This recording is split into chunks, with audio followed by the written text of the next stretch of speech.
Assalamualaikum warahmatullahi wabarakatuh. Sebelumnya perkenalkan, nama saya Sahrul Muhammad Abbas, bisa dipanggil Sahrul.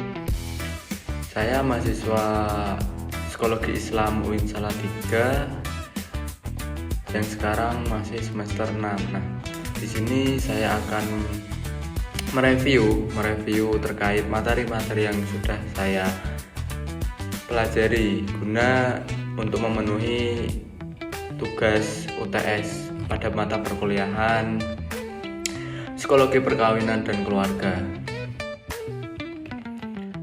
Oke, kita masuk ke materi yang pertama dengan judul konsep keluarga dalam psikologi dan Islam. Langsung saja ke definisi keluarga. Yang pertama ada perspektif psikologi. Nah, keluarga sebagai sistem sosial yang saling memengaruhi. Kemudian tempat pertama pembentukan kepribadian, kemudian ada membentuk attachment atau ikatan sosial, dan keluarga dari perspektif psikologi itu bisa diartikan sebagai lingkungan awal sosialisasi individu. Nah, kemudian masuk ke perspektif Islam. Nah, keluarga sebagai institusi sakral melalui pernikahan yang sah gitu. Kemudian berdasarkan prinsip ibadah, ketaatan kepada Allah, kemudian bertujuan menciptakan sakinah, mawaddah, dan warahmah gitu. Kemudian menjadi dasar pembentukan generasi berakhlak. Kemudian masuk ke fungsi keluarga. Nah, fungsi keluarga itu ada 4 ya teman-teman ya. Yang pertama ada fungsi edukatif, yang dimana tempat pendidikan pertama, kemudian membentuk kemampuan dasar dan nilai kehidupan. Kemudian fungsi sosialisasi, yaitu menanamkan norma dan aturan sosial, kemudian membentuk keterampilan sosial. Kemudian ada fungsi perlindungan. Nah, fungsi perlindungan di sini itu memenuhi kebutuhan fisik dan rasa aman gitu. Kemudian ada memberikan dukungan saat menghadapi masalah. Kemudian ada fungsi-fungsi yang terakhir, fungsi afektif, yaitu memberikan kasih sayang dan perhatian, kemudian memberikan dukungan kesehatan mental secara emosional. Kemudian ada manfaat keluarga. Nah, dalam perspektif psikologi itu ada empat. Yang pertama ada memenuhi kebutuhan emosional atau yang sering kita sebut kasih sayang. Kemudian ada pembentukan kepribadian dan identitas diri. Kemudian ada sebagai sistem dukungan atau support system. Kemudian ada sarana belajar bersosialisasi. Kemudian ada perspektif Islam. Nah, di sini ada 4 juga ya teman-teman ya. Ada yang perspektif Islam itu memberikan ketentraman jiwa atau yang sering disebut dengan sakinah. Kemudian ada menjaga martabat dan keturunan atau nasab ya. Kemudian ada membentuk nilai spiritual dan akhlak. Kemudian ada menjadi investasi akhirat ya teman-teman ya. Oke, langsung materi yang selanjutnya. Oke, kita masuk materi yang kedua, yaitu materi yang dengan judul teori homogami atau komplementer ta'aruf. Itu. Nah, langsung saja. Teori homogami yaitu individu cenderung memilih pasangan yang mirip atau sama. Tuh. Kesamaan itu meliputi yang pertama ada kesamaan agama, yang kedua ada kesamaan pendidikan, yang ketiga ada status sosial, yang keempat ada nilai hidup. Nah, manfaatnya apa sih? Nah, manfaatnya itu mempermudah komunikasi, kemudian ada mengurangi konflik, kemudian ada meningkatkan kepuasan pernikahan. Gitu.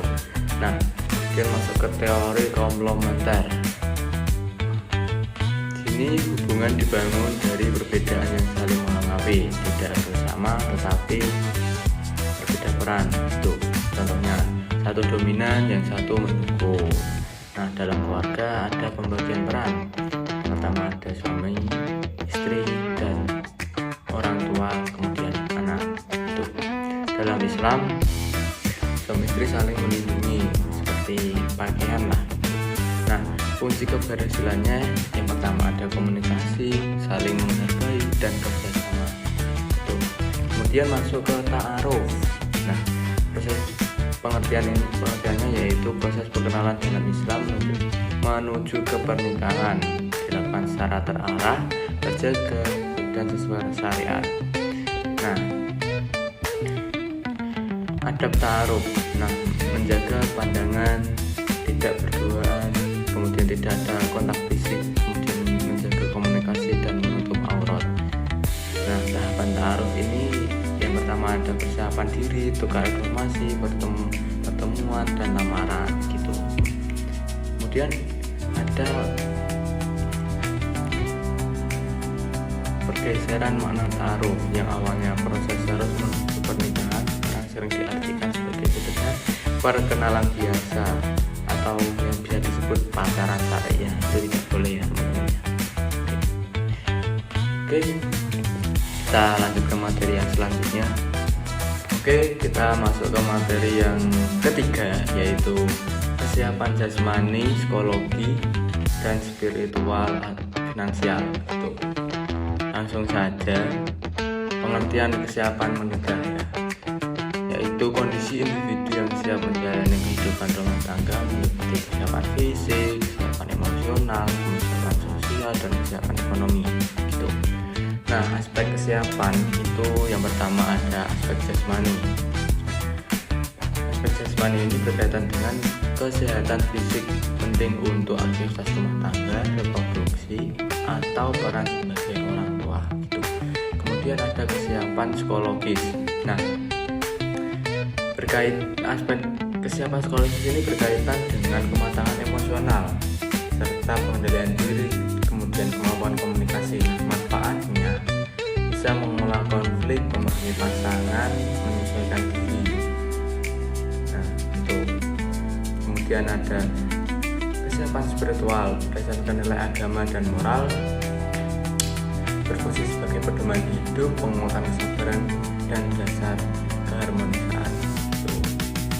Nah, pentingnya kesiapan itu menjadi fondasi keberhasilan pernikahan, mengurangi risiko konflik dan perceraian. Oke, kita ke materi yang selanjutnya, yaitu dengan judul relasi material dalam Islam. Nah, pengertiannya relasi material yaitu berasal dari kata marital atau hubungan pernikahan, yang disebut munakah. Nah, hubungan suami istri bersifat sosial, biologis, dan spiritual, bukan hubungan subordinatif atau tetapi kemiliteran, bukan.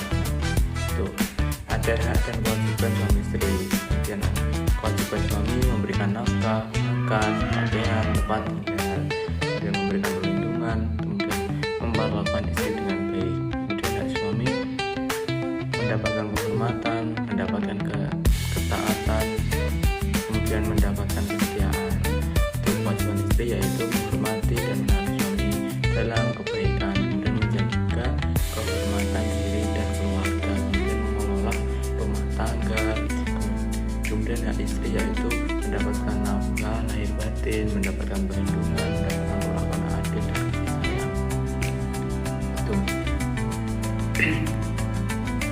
Nah, dinamika konfliknya dalam relasi material penyebabnya yaitu ada eksternal seperti ego, emosi, dan perbedaan kepribadian.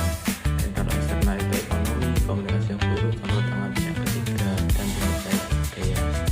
Nah, strateginya ada avoidance atau menghindar dulu, kemudian menyelesaikannya secara perlahan, kemudian mengungkapkan terus konstruktif gitu ya. Oke, kita masuk ke materi yang kelima ya teman-teman, yaitu teori komunikasi dan qaulan ma'rufah gitu.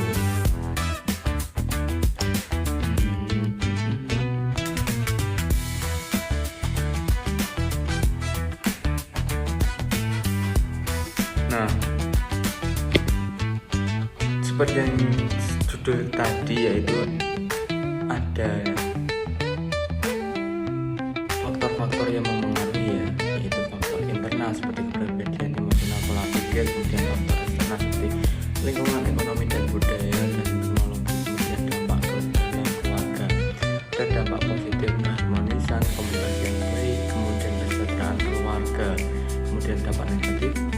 konflik, kesalahpahaman atau ketidakharmonisan ya. Nah, upaya solusi itu meningkatkan komunikasi, memperkuat pemahaman peran dalam keluarga, mengelola emosi dan konflik, dan meningkatkan nilai spiritual atau moral. Itu yang disebut kaum mahasiswa, itu berkata dengan baik gitu. Oke, kita masuk ke materi yang terakhir, yaitu resolusi konflik dan islah. Resolusi konflik dalam perspektif psikologi yaitu proses penyelesaian konflik secara konstruktif melalui komunikasi dan negosiasi. Itu dalam konteks keluarga, islah merujuk pada segala bentuk usaha yang dilakukan oleh pasangan suami istri atau pihak ketiga untuk memperbaiki hubungan dengan yang mengalami keretakan. Itu solusi konflik dalam psikologi dan konsep islah dalam Islam pada dasarnya memiliki persamaan yang mendasar, yaitu sama-sama bertujuan untuk menyelesaikan konflik secara konstruktif serta menjaga keberlangsungan hubungan khususnya dalam konteks keluarga. Nah, integrasi antara kedua konflik integrasi antara resolusi konflik dan konsep islah itu menggabungkan teknik komunikasi, kemudian pendekatan konseling dan pendekatan holistik. Begitu.